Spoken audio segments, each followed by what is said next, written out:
अस्सलाम वालेकुम नाजरीन, मैं अब्दुल जब्बार सुमरो हाज़िर हूँ आपके program behind the news with Abdul Jabbar Soomro के साथ। तो शुरू करते हैं आज की खबरें और उन पर तबसरे। आज सबसे पहले एक हसास मौजू पर बात करेंगे जो इंतहाई हसास है। आप लोगों ने भी पूरे ध्यान से सुनना है कि किस तरह पीटीआई ने उस पर गंद उछाला है। पीटीआई के ट्रोलर्स और पीटीआई के जो बड़े हाई लेवल के लोग हैं जो लोगों को गाइड कर रहे हैं, इमरान रियाज हो गया, फलक नाज हो गई इनकी फलक जावेद, और सिद्दीक जान उर्फ सिद्दीक लली, और उसी पर फिर शहबाज गिल ने भी वहाँ से ट्वीट मारे हैं अमेरिका से, और फिर वही ट्वीट उन्होंने करके हज़ारों की तादाद में पीटीआई ट्रोलर्स ने उस ट्वीट्स को और उन चीज़ों को आगे चलाया है।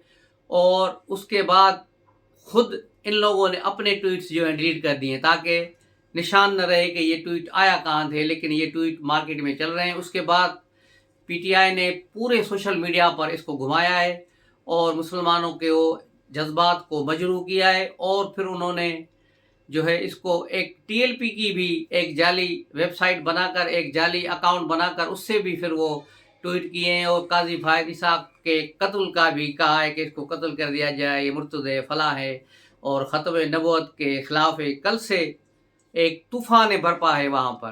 तो असल वाक़या ये कैसे हुआ है, काजी फायद ईसा ने क्या फ़ैसला दिया और ये कैसे हुआ है, तो इस पर तफसीली बात करते हैं। आप भी इसको ज़रा गौर से सुने, उसके बाद आप अपने ईमान के साथ और अपने जो दिलो दिमाग जो आपका सोच रहा है, कह रहा है, उस पर फैसला करें और किसी किस्म के जज्बाती अंदाज में ना आए। ये मुल्क दुश्मन क़ुव्वतें हैं जो इस मुल्क में चाहते हैं कि एक मजहबी फसाद खड़ा किया जाए, क्योंकि ये अपने पहले मंसूबों में मुकम्मल तौर पे नाकाम हो चुके हैं। सबसे पहला इन्होंने हमला कमिश्नर के थ्रू किया, उसी कमिश्नर के मोबाइल से, व्हाट्सएप से पता चल गया कि उसे गौहर खान और इसका उमर अयूब का बराह रास्त रब्ता था, और अब वो जो बयानात दे रहा है उससे साफ ज़ाहिर हो रहा है कि वो यूट्यूबर के जो पीटीआई के यूट्यूबर है उनके इन्फ्लुएंस में था, और वहाँ से इसने ये बयानबाजी की। उसके बाद दूसरा हमला जाली बैलेट पेपर का किया गया लाहौर में, जबकि उस हलके का नतीजा भी आ चुका है, तो अब जाली बैलेट पेपर क्यों छपे जाएंगे लाहौर में, और वो भी सफ़ेद पेपर पर। तो ये सारी जेलसाजी एक धमाका करना था ताकि इलेक्शन को कंट्रावर्सी किया जाए, लेकिन उसमें भी इनकी नाकामी हुई है, और इसके बाद इन्होंने मज़हब कार्ड खेलना शुरू कर दिया है। तो बात करते हैं इस केस की। इस केस में क्या सूरत हाल है, इस केस को कहाँ से शुरू किया गया है। एक शख्स पंजाब में जिसने कोई अहमदिया फ़रक़े से उसका ताल्लुक़ है कादियानियों से, उसने कुरान की अपने जो मज़हब और अपने फ़रक़े के मुताबिक उसकी तफसीर की थी, और ये तफसीर उन्होंने पब्लिक की। उसको फिर जो है आर्टिकल नंबर जो कुरान एक्ट है पंजाब गवर्नमेंट का 2022 का, जो 6 दिसंबर 2022 को हुआ है, और 1 जनवरी को इस शख्स को गिरफ्तार किया गया 2023 को। उसी एक्ट के तहत उसके साथ इसमें 295C और 298 के भी ऑब्जेक्शन लगाकर उसको हिरासत में लिया गया है। अब आते हैं कि ये 295 और 298 क्या हैं। जो पंजाब एक्ट है ये बना है 2022 में, ये बात ज़हन में रखें कि ये कानून 2022 में बना है, और जो मुल्ज़िम है जिसने ये अपनी तफसीर कुरान के जो तकसीम किए हैं वो किए हैं 2019 में, जो इसमें एफआईआर में भी दर्ज है। तो उसके मुताबिक यानी 2019 में किया गया गुनाह, उसको 2022 के कानून तक उन्होंने एफआईआर दर्ज की। उसमें 2 सेक्शन और लगा दिए, 295B और 298C। 295B जो है ये तौहीन कुरान का एक्ट है, और 298C कादियानी जो हो खुद को मुसलमान जाहिर करे, तो ये उसके हवाले से है। उसके बाद ये जो केस चला सेशन कोर्ट से चला, सेशन कोर्ट ने इसकी ज़मानत नहीं दी, और उसके बाद ये केस फिर हाई कोर्ट में गया, लाहौर हाई कोर्ट में। लाहौर हाई कोर्ट ने भी इसकी ज़मानत मुस्तरद की। उसके बाद ये घूमता फिरता केस पहुंचा सुप्रीम कोर्ट में जो पेंडिंग में था। तो इस केस पर काजी फायद ईसा और जस्टिस मुसरत ہلالی نے اس کی سماعت کی تھی، اور اس کیس میں ایک بات واضح تھی کہ جو عدالت کے سامنے چیز لائی گئی اس میں دو چیزیں تھیں، جو دو نکات تھے۔ ایک تھا کہ ملزم کی بعد گرفتاری جو ہے اس کے بعد ضمانت کی درخواست، اور دوسری ملزم نے جو ہے 295 اور 298 ختم کرنے کی درخواست دی تھی، اور کہا تھا کہ وہ تو انکاری نہیں ہے کہ وہ مسلمان ہے، وہ تو کہہ رہے ہیں کہ میں نان مسلم ہوں، میں نے کبھی یہ نہیں کہا کہ میں مسلمان ہوں۔ تو اس نے اس طرح یہ دو چیزیں لگی ہوئی تھی، لیکن پولیس کی جو انویسٹیگیشن ہے، پولیس نے جو چیزیں لگائی ہیں اس چالان میں ان دونوں آرٹیکل کا کوئی ذکر تک نہیں ہے۔ تو یہی چیز جو ہے سپریم کورٹ نے بھی دیکھی، کیونکہ سپریم کورٹ تو اس قانون کو دیکھے گی آئین کے مطابق، تو انہوں نے کہا کہ اس کے آپ نے کیوں نہیں لگائے، اس کے کوئی پروف نہیں ہے، اس کے کچھ نہیں، کیوں نہیں ہے، تو اس کو دونوں جو ہے آرٹیکل حذف کر دیے گئے۔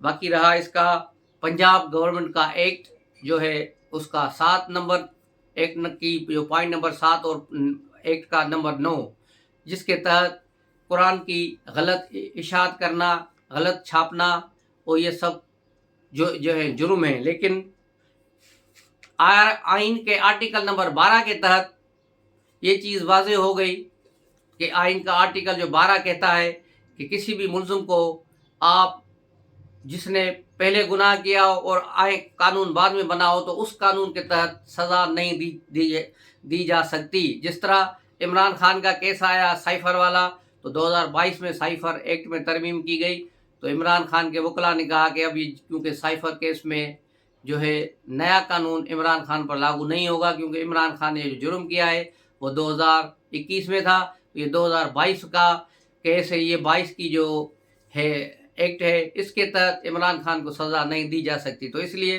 عمران خان کو پرانے ایکٹ جو تھا 1932 کا تھا غالباً، اس میں اس کو سزا دی گئی تھی۔ تو یہی قانون سب پہ لاگو ہوتا ہے، پوری دنیا میں یہی قانون ہے کہ قانون جس دن سے ایکٹ نافذ ہوتا ہے اسی دن سے وہ نافذ ہوتا ہے، یہ نہیں ہوتا کہ وہ قانون اس سے پچھلے جو ہے ٹائم پہ جو وہاں نافذ ہوا ہوتا ہے۔ یہ یہاں بھی یہی صورتحال تھی، اور اس ایکٹ کے تحت جہاں سپریم کورٹ نے اپنے حکم میں بھی یہ لکھا ہے کہ یہ کیس آرٹیکل جو ایکٹ 1932 کے ایکٹ کے تحت ہونا چاہیے تھا، جو اس میں جو چیزیں ظاہر کی گئی ہیں وہ ساری آرٹیکل نمبر جو ہے 1932 کے آرٹیکل کے تحت ہیں، اور اس آرٹیکل کی سزا زیادہ سے زیادہ 6 مہینے ہے، جبکہ ملزم 13 مہینے پہلے ہی سزا کاٹ چکا ہے، اس لیے وہ ضمانت کا حقدار ہے، اس لیے اس کو ضمانت دی جاتی ہے۔ یہی صورتحال تھی، اور یہی قاضی صاحب نے اس میں وضاحت بھی کی ہے قرآنی آیتوں کے حوالے سے بھی کہ یہ کس طرح ہے۔ لیکن عمران ریاض اور فلک ناز اور ان لوگوں نے اس چیز کو بلکہ غلط جو ہے اس کو پیش کیا بنا کر ٹویٹر پر، اور قاضی صاحب پر الزامات لگا دیے، جس کے بعد پورے ملک میں ایک طوفان برپا ہے۔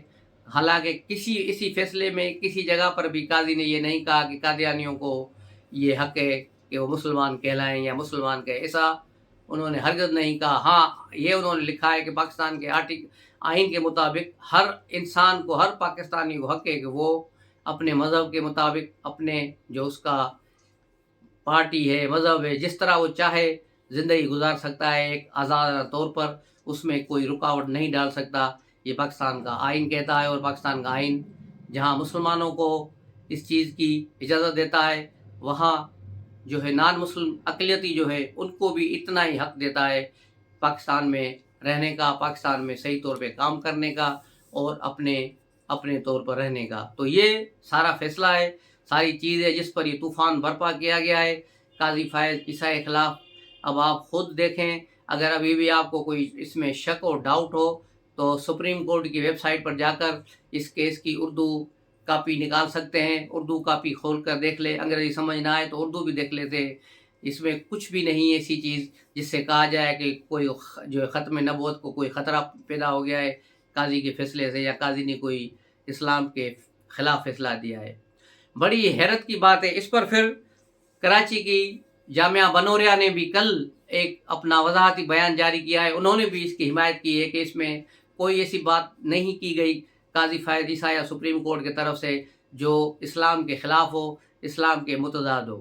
یہ फैसला भी आप अखबारात में भी आ चुका है, पढ़ सकते हैं, और ये चीज़ जो है उसकी वेबसाइट पर भी मौजूद है।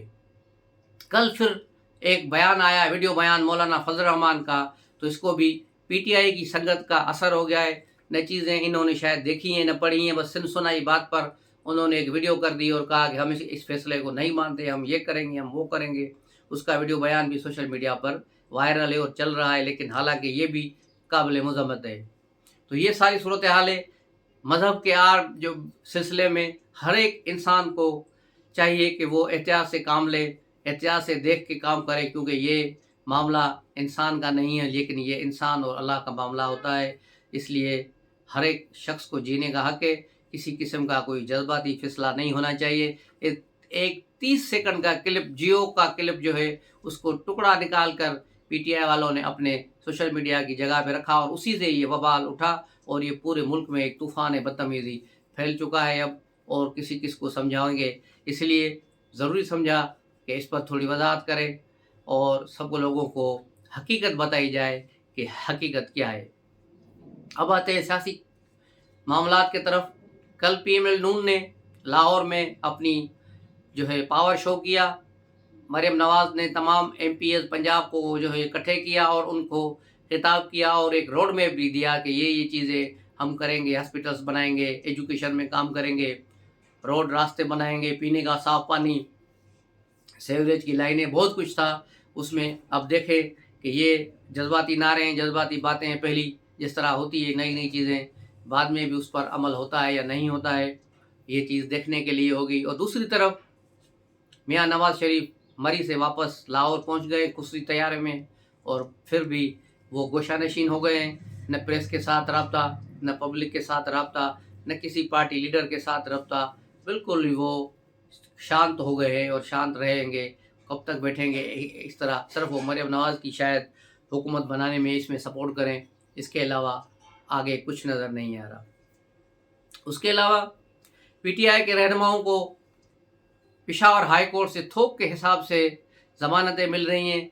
बस बंदा गया नहीं, अंदर शिकल देखी नहीं, ठक उसको स्टे मार दी कि चलो भाई हमारी एरिया हो न हो, हम तुम्हें ज़मानत देते हैं। इस तरह कल असलम इकबाल को भी ज़मानत दी गई, राहदारी ज़मानत, लेकिन पंजाब पुलिस उसको गिरफ़्तार करने के लिए पहले ही बाहर मौजूद थी, लेकिन ये वहाँ से सफाई से निकल गया। वकला की ड्रेस पहन के अंदर से इसने कोट पहना और सारे वकील बन के वहाँ से निकला और पेशावर स्पीकर का जो चैम्बर है वहाँ जाके छुप गया।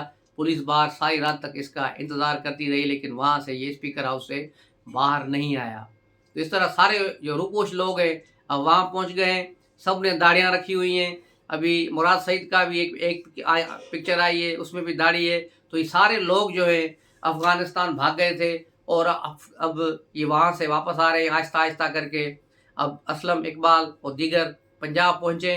पंजाब में जहाँ जहाँ इनके मुकदमे कोर्ट्स में जाएंगे तो फिर पता चलेगा कि वो अदालतें इनको ज़मानतें देती हैं या इन्हें गिरफ़्तार कराती हैं। ये चीज़ अभी देखना है, लेकिन बाखबर ज़रा यही खबर दे रहे हैं कि पीटीआई की पसे पर्दा कोई डील हो गई है, इसलिए केपी गवर्नमेंट उनको दी जा रही है। इसलिए आपने देखा होगा पंजाब में प्रोविंशियल असेंबलीज़ के हवाले से पीटीआई ने एक भी पिटीशन दाखिल नहीं की, एक भी पिटीशन इनकी दाखिल नहीं। और सिंध में भी, कराची में जहाँ ये कह रहे हैं कि हमारे साथ धांधली हुई है, वहाँ भी इन्होंने कोई एजिटेशन या कोई मुजाहरा नहीं किया। तो इसका मतलब यही है कि ये चीज़ अब चाह रहे हैं कि किसी तरह से हम कौमी धारे में शामिल हो जाए और इंसाफ के साथ चले और ये है अपने अपने केसेस को कानूनी अंदाज में चलाएं और हुकूमत में रहें ताकि जमहूरियत आगे चल सके। मरकज़ में पीपल्स पार्टी और पीएमएल नून के दरमियान जो मुज़ाकरात कामयाब हो गए थे, जिसके बाद सदर आसिफ अली ज़रदारी और वज़ीर आज़म शहबाज शरीफ बनना था, अब बलूचिस्तान में भी हुकूमत बनने की तैयारियां हो रही हैं। वहाँ सरफराज बुगटी और सनाला जहरी चीफ मिनिस्टर के दो मजबूत कैंडिडेट हैं। अब देखा जाए कि आसिफ अली ज़रदारी और बिलावल भुट्टो किसका फैसला करते हैं, उन दोनों में से किसको वज़ीर आला बनाते हैं। कल JAIFA ने भी कल रब्ता किया मुस्लिम लीग नून के साथ बलूचिस्तान से कि आए हमारे साथ मिलकर वहाँ बलूचिस्तान में हुकूमत बनाए, जिस पर इसहाक डार ने उन्हें कहा कि अब आपने बड़ी देर कर दी है, आपको पहले आना चाहिए था, पहले बात करनी चाहिए थी। अब सब चीज़ें हमने पीपल्स पार्टी के साथ मुआहदा कर लिया है, अब कुछ भी नहीं हो सकता। दूसरी तरफ MQM और PML नून के दरमियान भी मुज़ाकरात खटाई पड़ गए हैं, क्योंकि MQM वजह दे के उसे गवर्नरशिप दी जाए। गवर्नरशिप क्योंकि उसका हिस्सा है, हक है, जबकि मुस्लिम लीग नून कह रही है कि आपको सारी सीटें जो मिली हैं खैरात में मिली हैं, तो आप चुप करके 2-3 वज़रात लें और मज़े करें, लेकिन वो वजह दें कि हम जो है गवर्नरशिप लेंगे। अब देखना ये है कि मुस्लिम लीग नून यहाँ अपना गवर्नर लगाती है या MQM के मौजूदा गवर्नर को कंटिन्यू करते हैं, क्योंकि मौजूदा गवर्नर भी बड़े लोगों का ही आदमी है दरअसल। तो ये सूरत हाल यहाँ पर है। KP में जो है देखा जाए कि कुंदी साहब का चांस निकल रहा है गवर्नर बनने का पीपल्स पार्टी के, और एक्टिव रहनुमा है, इंफॉर्मेशन में जो सेक्रेटरी भी हैं पार्टी के, और पार्टी के लिए उन्होंने बेपनाह कुर्बानियाँ दी हैं। तो KP में उनका पहला हक बनता है और लगे सा रहा है कि वही गवर्नर KP बन जाएंगे। गवर्नर पंजाब के लिए भी चेमगोइयाँ चल रही हैं कि कमर जमा कायरा का नाम आ रहा है, नदीम अफजल चंद का नाम आ रहा है, और मखदूम साहब का नाम आ रहा है रहीम यार खान से। मखदूम अहमद महमूद तो ज़्यादा चांस मखदूम साहब का है, क्योंकि वो इससे पहले भी गवर्नर रह चुके हैं और हालिया इलेक्शन के दौरान उन्होंने जनूबी पंजाब में इंतहाई अहम किरदार अदा किया, और पीपल्स पार्टी को सूबाई असम्बली की ज़्यादा नशस्तें वहाँ से मिली हैं, तो उनका हक है, तो उसको शायद गवर्नरशिप उनको दे दी जाएगी, और यूं ये सिलसिला शुरू हो जाएगा। सिंध असम्बली का इजलास बुलाने के लिए समरी बनाई गई है, जो 24 फरवरी को इजलास बुलाने की तैयारियां हो रही हैं, और पंजाब असम्बली का इजलास भी तकरीबन इसी टाइम पे होगा।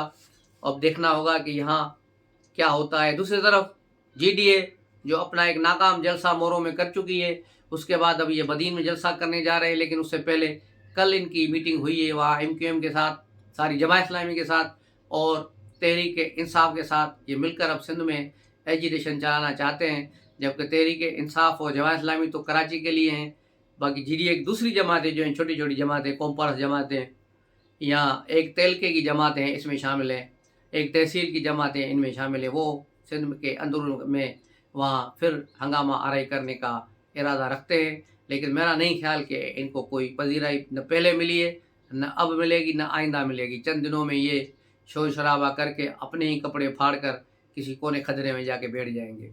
तो ये था आज का व्लॉग। मिलते हैं अगले व्लॉग में, तब तक के लिए इजाज़त दीजिए। अस्सलाम वालेकुम।